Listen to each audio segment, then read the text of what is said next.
So, key to persuasion. I took a lot of strategy with me from the American Red Cross when I came to Alabama Power.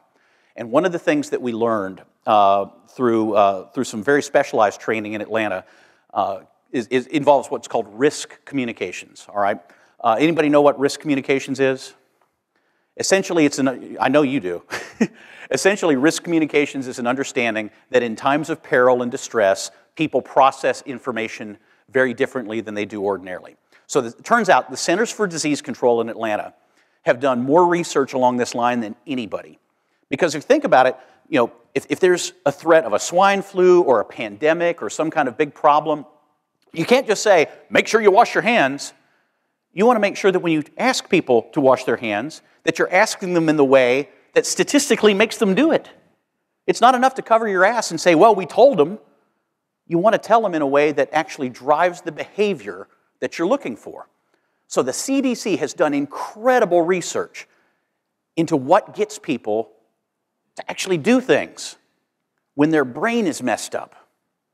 And believe it or not, every single one of you, when you are going through a crisis, your brain is messed up. Chemically, you are thinking with a different part of your brain. They can do the scans and the electrodes, and they can show you where this is.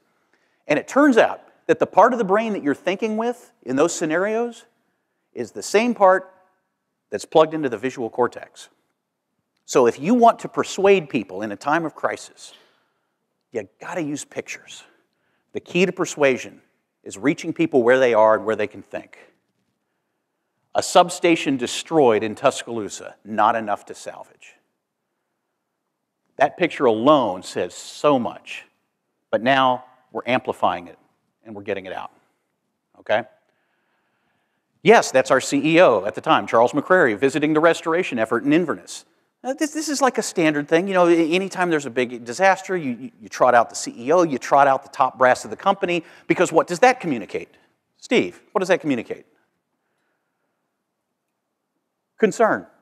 We're taking this as seriously as possible. The top people in the company are personally inspecting and taking a role in how we deal with this.